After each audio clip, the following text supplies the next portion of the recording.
जय हिंद दोस्तों। हमारे साथ में आज हिस्ट्री की दो प्रोफेसर्स हैं।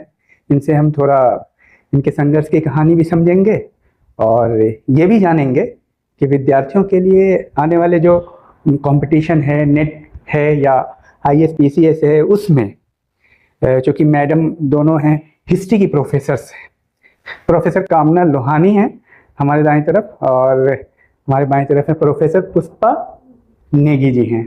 तो आप दोनों का स्वागत है। और बहुत ही सबसे इम्पोर्टेंट चीज़ ये है कि बहुत ही अनुभवी और बहुत ही अनुशासित लेडी हैं, अनुशासित प्रोफेसर हैं। इन्होंने बहुत अच्छा काम किया अपने लाइफ में, काफ़ी कॉलेज में पढ़ाया है और अभी देहरादून में हैं। तो हम जानेंगे कि मैडम कैसे कैसे आपने कब सोचा था कि भाई प्रोफेसर बनेंगे, क्या कुछ कहानी बताइए अपने बारे में, कुछ रोचक। बताऊं तो हाँ। प्रोफेसर का मैंने सोचा भी नहीं था।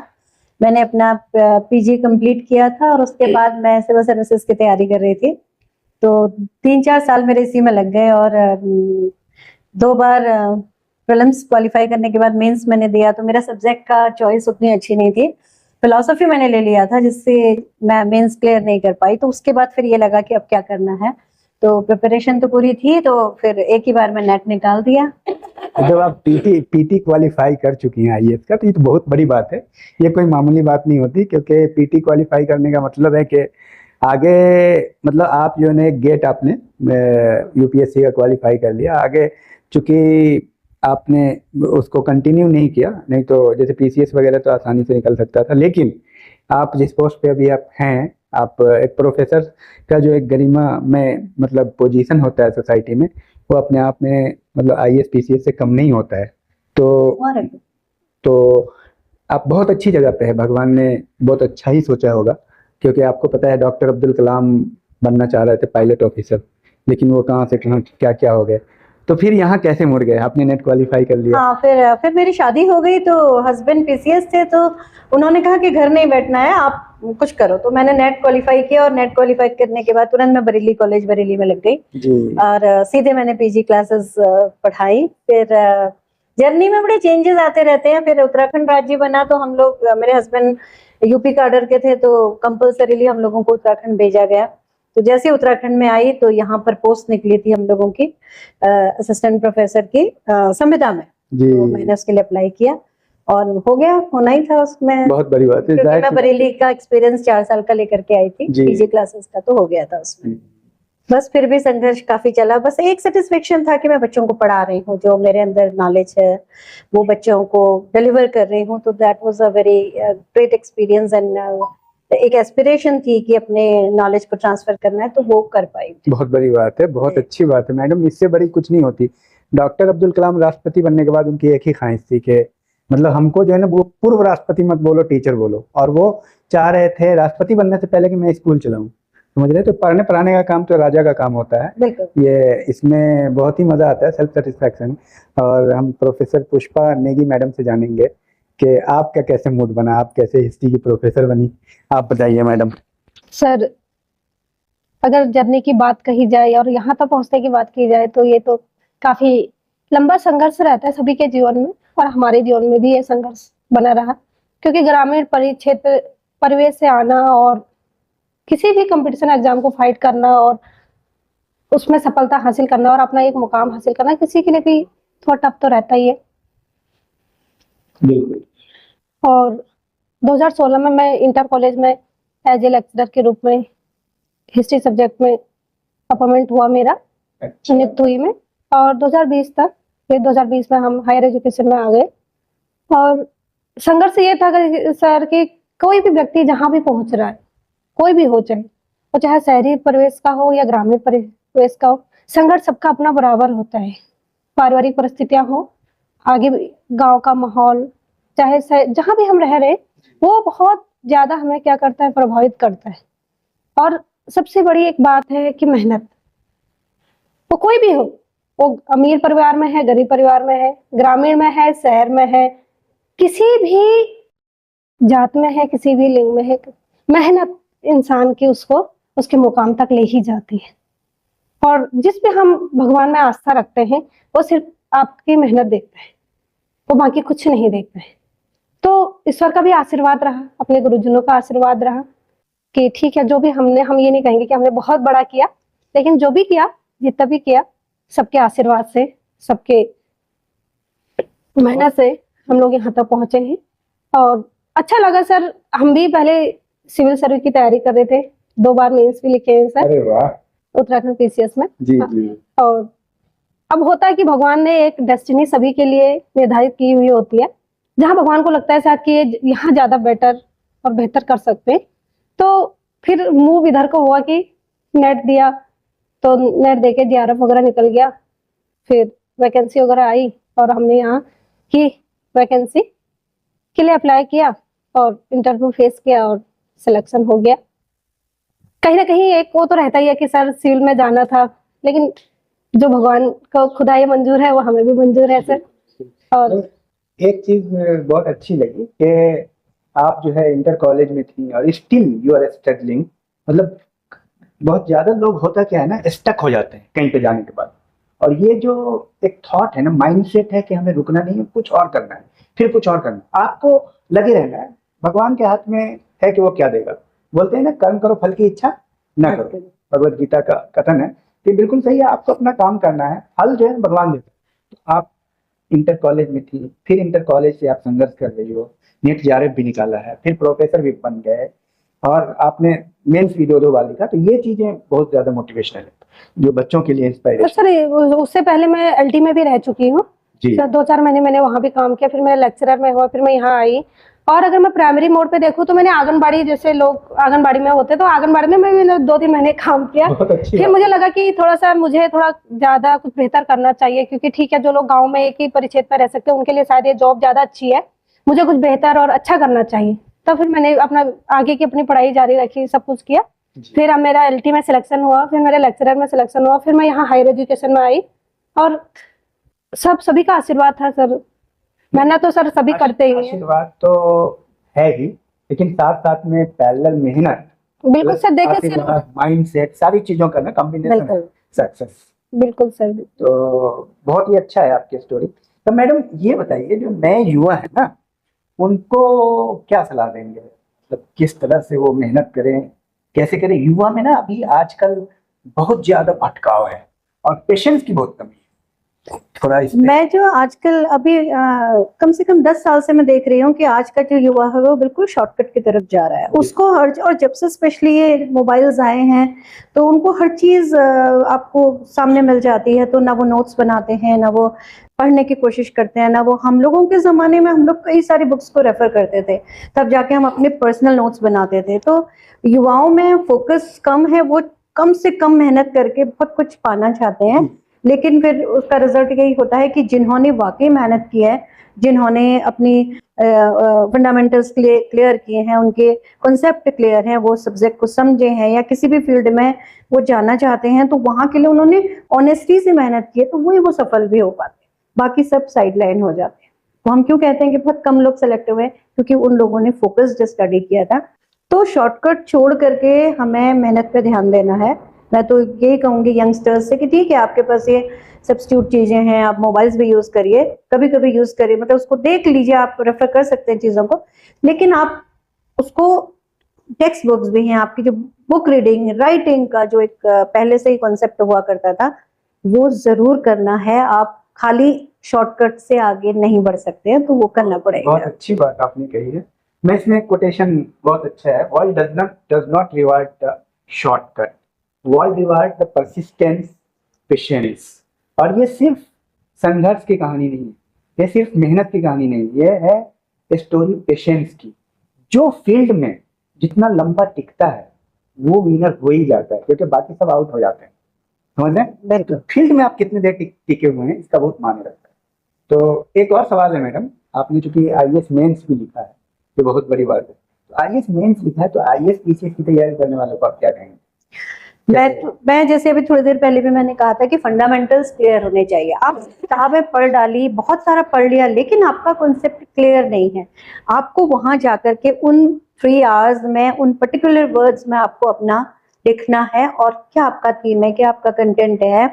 तो इसके लिए आपको बिल्कुल क्लैरिटी होनी चाहिए आपके अपने सब्जेक्ट्स में, आपके जो भी पेपर्स हैं उनमें बिल्कुल क्लैरिटी होनी चाहिए। इसके लिए आपको एक लॉन्ग टर्म मेहनत करनी पड़ेगी, बहुत अच्छे से अपने आप खुद से क्वेश्चंस पूछिए कि मैं ये वाला यदि क्वेश्चन आता है तो मैं इसका किस तरीके से आंसर कर सकता हूँ। Better you right your answers. हमेशा राइटिंग जो होता है, राइटिंग स्किल जो होता है वो आपके बहुत काम आती है, क्योंकि वहां पर उन 3 आवर्स में हम कंफ्यूज हो जाते हैं कि हमको इतना सारा और इतना, और फिर उसका बेस्ट देना है। हमको खाली एक एग्जाम खाली क्वालिफाई नहीं करना है, हमें बेस्ट देना है, क्योंकि बेस्ट बच्चा ही सिलेक्ट होगा। तो फंडामेंटल्स क्लियर करने हैं, कॉन्सेप्ट क्लियर करने हैं, आपकी एक एक सब्जेक्ट की एक एक बारीकी आपके दिमाग में क्लियर होनी चाहिए। तो मैं तो बेसिकली इसी चीज पे फोकस करती हूँ कि फंडामेंटल्स आप क्लियर हो। बिल्कुल मैडम, जब तक कॉन्सेप्ट क्लैरिटी नहीं होगी तो आप स्टक हो जाएंगे, वहां पर नहीं लिख पाएंगे, वहां पर नहीं लिख पाएंगे। बिल्कुल सेम क्वेश्चन आपसे मैडम, आपने 2 बार पीसीएससी मेंस किया है, ये भी अपने आप में एक बड़ा मतलब अचीवमेंट है। तो आप क्या कहना चाहेंगे पीसीएस के स्टूडेंट्स को जो मतलब पीसीएस की तैयारी कर रहे हैं, वो किस मेथोडोलॉजी का इस्तेमाल करें? सर दरअसल सबसे पहले तो यही होता है कि सबसे पहले जो हमें सिलेबस दिया गया है, क्योंकि पैटर्न हमेशा कुछ ना कुछ चेंज होता रहता है। जैसे हम देखते हैं कि पहले मेंस में मैथ भी था, साइंस भी था, सरकार वो कुछ उसमें पैटर्न चेंज हो गए तो वो सारे सब्जेक्ट थोड़ा सा उन्होंने रिमूव कर दिया, कुछ नया जोड़ दिया। तो सबसे पहले तो पैटर्न देखा जाए, सिलेबस देखा जाए, उसके अनुसार अपनी तैयारी को अमली जामा पहनाया जाए। और फिर मैडम ने बताया जैसे कि भाई कॉन्सेप्ट तो मेन है ही, भाई जो भी हम पूछा क्या गया है, क्वेश्चंस क्या पूछा गया है, उसी को बेस बना के, वहां भी ऐसे ही रहता है कि पूरी कॉपी मिलती है, कॉपी के साथ ही क्वेश्चंस होते हैं, वो जो हमें वो उन्होंने स्पेस दिया है उसी स्पेस में हमें आंसर लिखने होते हैं। तो आंसर कब हम बेहतर लिखेंगे, जब हमारे कॉन्सेप्ट क्लियर होंगे और हम क्वेश्चंस को अच्छे से समझेंगे कि भाई डिमांड क्या कर रहा है, और उसी दायरे में हम अपने क्वेश्चंस को कंप्लीट कर देंगे। और अगर आंसर पूरा मिल जाएगा तो भाई नंबर और पास होना, क्वालिफाई होना हर किसी के लिए आसान रहेगा। तो इसके लिए राइटिंग स्किल चाहिए, राइटिंग स्किल, और सबसे बड़ी बात है कि राइटिंग स्किल का बहुत ही ज्यादा इंपॉर्टेंट रोल है सर। मेंस में तो राइटिंग स्किल मोस्ट कंपल्सरी। लेकिन इसमें एक चीज और मैं बताऊंगा कि राइटिंग स्किल में भी लंबे लंबे लिखने की जरूरत नहीं, राइटिंग में आपके पॉइंट हो क्लियर होने चाहिए, आप क्या वहाँ फोकस कर रहे हैं। क्योंकि आजकल जो है ना, जैसे कि मैडम ने कहा और मैंने देखा है बहुत सारा, तो आपका जो है ना बहुत ही, अगर आप एकदम फोकस्ड आंसर कर रहे हैं ना पॉइंट वाइज, क्योंकि वहाँ पे उतना टाइम ही नहीं होता है, आप फ्लो चार्ट में कितना आंसर कर पा रहे हैं। और एक ही वीडियो में इतना डिटेल से बातें नहीं हो पाएंगे, उसके लिए आप जो है कभी मैडम लोगों से मिल सकते हैं, हमसे मिल सकते हैं। तो आप कितना बेहतरीन तरीके से फ्लो चार्ट आप बनाते हो, कितना बेहतरीन, क्योंकि आपको वहाँ पे आंसर करने के लिए बहुत कम टाइम, आपका टाइम बहुत कम पड़ जाता है। तो मैडम अब एक चीज और बताइए कि हिस्ट्री के आप प्रोफेसर है, हिस्ट्री में नेट क्वालिफाई करने के लिए कुछ इंपॉर्टेंट किताबें उन बच्चों को क्या बोलना है? देखिए, मैं तो किसी भी कंपटीशन के लिए स्पेशली नेट और प्रीलिम्स, ये दोनों they are very equal kind of, उनका जो पैटर्न होता है लगभग प्रीलिम्स का और नेट का एक ही होता है। तो आपको एनसीईआरटी से शुरुआत करनी चाहिए, क्योंकि एनसीईआरटी में आपके कॉन्सेप्ट्स बिल्कुल क्लियर होते हैं बहुत अच्छे से। यदि आपने एनसीईआरटी को बहुत अच्छे से पढ़ लिया तो उसके बाद आपका एक बैकग्राउंड बन जाता है, आपको पता चलता है कि हिस्ट्री में कहाँ से स्टार्ट करना है। कोई भी एससी का बच्चा भी हिस्ट्री लेना चाहता है, तो कॉमर्स का बच्चा भी हिस्ट्री लेना चाहता है, तो सबसे पहले एनसीईआरटी में आपका एक फाउंडेशन बन जाती है। उसके बाद फिर आप अलग अलग जैसे एंशियन के आप अलग बुक्स खरीदेंगे। हाँ, एंशियन में भी काफी सारे हैं, हिंदी की अलग किताबें हैं, अंग्रेजी की अलग किताबें हैं। तो और यदि आप आईएएस के लिए तैयारी कर रहे हैं तो आपको फिर थोड़ा सा और उसको अलग अलग एरियाज में डिवाइड करना पड़ेगा। जैसे एंशियन में रोमिला थापर बहुत अच्छा है उनका, और फिर एसएम रिजवी हैं, उनकी बहुत अच्छी किताब है मिडिवल के लिए। वो आईएएस के लिए और ज्यादा करना पड़ेगा, लेकिन यदि आप खाली नेट कर रहे हैं तो आप फिर एनसीईआरटी से शुरुआत करने के बाद बाकी हिंदी में भी बहुत अच्छी किताबें हैं। तो पर बात फिर वही होती है, किताबों के आपने ढेर लगा दी है लेकिन आपके कॉन्सेप्ट क्लियर नहीं है। तो उसके लिए आपको अपने कॉन्सेप्ट क्लियर करने के लिए पहले एकदम जमीनी स्तर पे आप तैयारी करिए, धीरे धीरे फिर आप टेक्स्ट बुक अच्छी किताबों को खरीदिए। तो किताबें में बहुत सारी है। मेरा मानना है कम से कम एक टेक्स्ट बुक रखो एक साइड पर फिलहाल, बिल्कुल। एक किताब को अगर आप 10 बार पढ़ते हो, 10 किताब को एक बार पढ़ते हो, तो उधर का एक ही किताब काफी, क्योंकि 90% बात तो सेम ही। एग्जैक्टली, स्पेशली हिस्ट्री में तो यही है कि मान लिया आपने ग्लोबल जो भी फैक्ट्स है ग्लोबल पढ़ लीजिए, पढ़ लिए, विभिन्न जनरल पढ़ लीजिए, 2 रखिए बहुत ज्यादा, ठीक है, बिल्कुल। क्योंकि एक में थॉट आ जाएगा, एक में थोड़ा फैक्चुअल आ जाएगा, कॉन्सेप्चुअल आ जाएगा।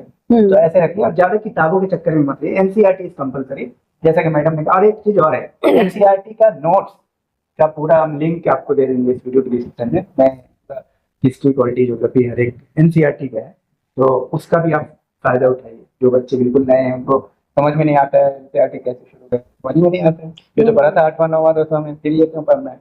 तो आप जब 8वां 9वां 10वां में पढ़ते हैं, उसके पढ़ने का तरीका और अभी जो पढ़ते हैं, दोनों में आसमान जमीन का अंतर होता है। एक एक लाइन पे आपको एक एक लाइन पे ध्यान देना है, एक एक टॉपिक पे ध्यान देना है, और अपने माइंड से पूछना है कि क्या मैं अब क्लियर हो चुकी हूँ, तब मैं आगे बढ़ूँ। क्योंकि एक एक भागना नहीं है, बहुत ही पेशेंस से पढ़ना है। के बराबर है एनसीईआरटी, इसलिए एनसीईआरटी काफी मतलब हेवी बुक है। It is not the paragraph, it is the 10 page equivalent to 1 paragraph. बिल्कुल।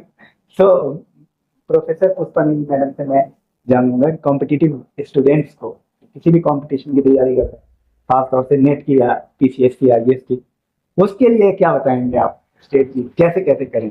सर सबसे पहले तो वही सिलेबस अच्छे से देखें। दूसरे नंबर है कि जो प्रीवियस पेपर है उनका एक बार स्टडी करना बहुत जरूरी है सर। बिना उसके बाहर आदमी नहीं निकल पाएगा, क्योंकि वो तो भाव सागर है, जैसे कहते हैं कि भाव सागर गया, उसको पता ही नहीं किनारा कहाँ है। सर कंपटीशन एग्जाम तो सेम है सर। हमें अपनी लिमिटेशन सेट करनी है सर, कि हमें क्या पढ़ना है, बाउंड्रीज बनानी है कि कहाँ सीमाएं निर्धारित करनी है, कितना पढ़ना है और कहाँ पढ़ना है, क्या पढ़ना है और क्या छोड़ना है। क्योंकि जब हम किताबें लेते हैं, हर किताब में हमें कुछ नया, बहुत सारी चीजें लगता है हमें, क्या लगता है ये भी नहीं आता हमें, वो भी नहीं आता, वो भी नहीं आता। लेकिन अगर हम अपने सिलेबस को साथ में रखते हुए और साथ ही साथ जो पहला पैटर्न गया है या क्वेश्चन पेपर है हमारे प्रीवियस, उनको साथ लेके चलते हैं, तो जरूर हम अपने खुद हमें समझ में आ जाता है कि हमें कितना और कहाँ से क्या पढ़ना है और क्या छोड़ना है। बाकी हर सब्जेक्ट का तब मतलब अगर सिलेबस की बात की जाए, अगर पढ़ने की मैटर की बात की जाए, तो सर बहुत सागर ही है, उसको तो हम मतलब वो नहीं कर पाएंगे। तो हम अपना सिर्फ एक ही सब्जेक्ट लेंगे, लेकिन कंपटीशन एग्जाम में सिर्फ हमें एक सब्जेक्ट नहीं पढ़ना होता है, हमें सारे सब्जेक्ट पढ़ने होते हैं। साथ ही साथ हमें मैथ भी पढ़नी है, रीजनिंग भी पढ़नी है, साइंस भी पढ़नी है। जो आर्ट्स का स्टूडेंट है उसके लिए वो अलग से है सर, कि उसको ऐसे बर्डन के तौर पर पढ़े, जैसे भी पढ़े, उसको कंपटीशन एग्जाम निकालना है तो उसको पढ़ना ही। तो उसको सारी चीजों को अगर ध्यान में रखते हुए तो उसको बाउंड्री सेट करनी पड़ेंगी, सिलेबस को देखते हुए, प्रीवियस पेपर को देखते हुए, तब वो समझ पाएगा कि उसको क्या और कितना कैसे पढ़ना है। और ये बहुत ही ज्यादा मोस्ट कंपल्सरी है सर, कि उसको ये करना ही करना है। और अगर मैं नेट और जेआरएफ की बात करती हूँ, तो उसके लिए तो सर बच्चा अगर सच में कोई मतलब सीरियस बच्चा है और करना चाहता है, आज से पहले 10 साल के पेपर एक बार देख ले कि इसका पैटर्न क्या है, किस तरह पूछा जा रहा है, हमें कैसे आंसर करना है। ठीक है, मैं ये नहीं कह रही कि वही क्वेश्चंस आएंगे, लेकिन आपके दिमाग में ये सेट बन जाएगा कि इस तरह से ये क्वेश्चन पूछे जा रहा है, मुझे पढ़ना कैसे है।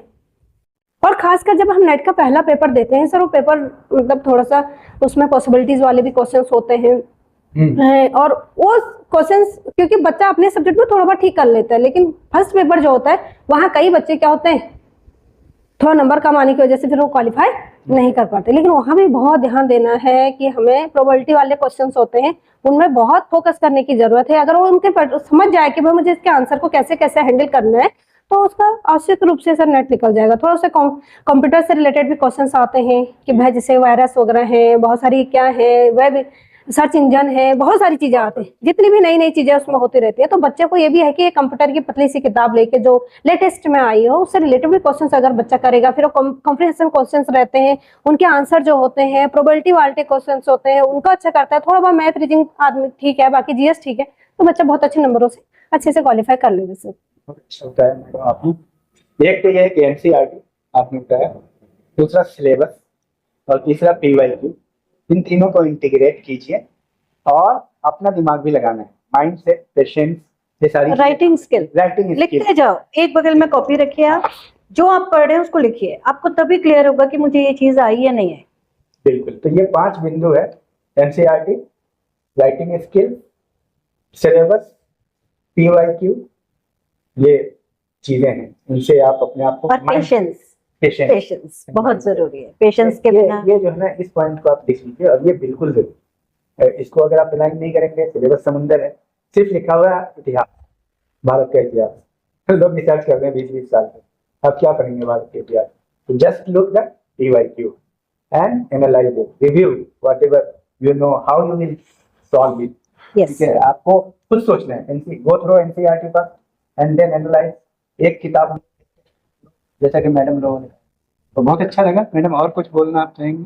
बस अपने जहाँ भी आप पढ़ते हैं वहाँ टीचर्स से कांटेक्ट में रहिए, टीचर्स तो अच्छी सलाह आपको देंगे। मोस्ट ऑफ द टीचर्स कहीं ना कहीं कंपटीशन निकाल के आते हैं, उनके संपर्क में रहिए। और बल्कि हम लोग तो अपने टीचर्स को नोट्स भी बना के दिखाते थे, वो हमको एक टिपिकल सा क्वेश्चन मेंस का दे देते थे, तो हम उसको बना के ले जाते थे with in 50 words, with in 100 words तो ले जाते थे। तो वो हमें शुरू में 10 में से 4 नंबर 3 नंबर आते थे, धीरे धीरे 5 6 आने लगे, तो it was kind of improvement. तो टीचर्स के संपर्क में रहिए, अच्छा लगेगा। उस समय मैडम सबसे ज्यादा प्रॉब्लम होती थी 200 शब्दों में लिखने वाला। Exactly. मैंने बहुत प्रैक्टिस किया। मैंने तो जब सबको दिखाते थे 200 शब्द 50 शब्द, जो क्वेश्चन जो है मतलब 5000 शब्दों में लिखे जाते हैं, 3000 में, 2000 में, उसको 200 शब्द में 200 शब्दों में लिखना होता जैसे है। आपको लिखना है कि प्राचीन भारत के इतिहास का प्रभाव, सपोज। अब ये इतना है कि आप कैसे 200 शब्दों में लिखेंगे? एग्जैक्टली, तो 2000 आता था, उसके लिए राइटिंग स्किल से बहुत फर्क पड़ जाता हम लोग प्रैक्टिस करते थे, हमने भी बहुत है, किया। राइटिंग से काफी फर्क जी। पड़ जाता है, हम कॉम्पैक्ट हो जाते हैं उसके। मुझे बहुत अच्छा लगा। आप भी कुछ बोलेंगे? हाँ सर, मैं ये कहूंगी कि अगर विश्वास रखना है तो अपनी मेहनत पे विश्वास रखिए। अगर आप मेहनत करते हैं तो एक ना एक दिन जरूर सफल होंगे आप। जी। ये मेरा मानना है और मैंने इसको अनुभव भी किया है। और सभी बच्चे, कोई भी, ठीक है, हो सकता है किसी को जल्दी सफलता मिल जाती है, किसी को थोड़ा लेट मिलती है, लेकिन अपनी मेहनत मत छोड़िए, हौसला हमेशा बनाए रखें, धैर्य बनाए रखें। एक ना दिन जरूर ऐसा आएगा कि आप सफल होंगे, लेकिन बीच में मत छोड़िए, गिव अप मत करिए, आगे बढ़िए। बहुत अच्छी बात बताया आपने। तो जो फाउंडेशन होता है, बिलीव होता है किसी भी सक्सेस का, मैडम ने बहुत अच्छी बात बोली। ये एक फिलॉसफी है, तो बिना बिलीव के वो काम ही नहीं होता है। जैसे कि मान लो आपको कोई कहे IAS की तैयारी करो, जब तक मन से बिलीव नहीं होगा ना, तो तुम शुरू ही नहीं करोगे, दिखाने के लिए ज्यादा दिन नहीं कर सकते। तो बहुत अच्छी बात आपने कही। थैंक यू मैडम, आपका भी और आपका बहुत अच्छा टॉक। सर अच्छा लगा। हम समझते हैं विद्यार्थियों को इससे बहुत फायदा होगा। थैंक यू, आपने अपॉर्चुनिटी दिया हमको कि हम बच्चों से बिल्कुल सर, सामने सामने बात कर सकें। So we are very thankful. ठीक है।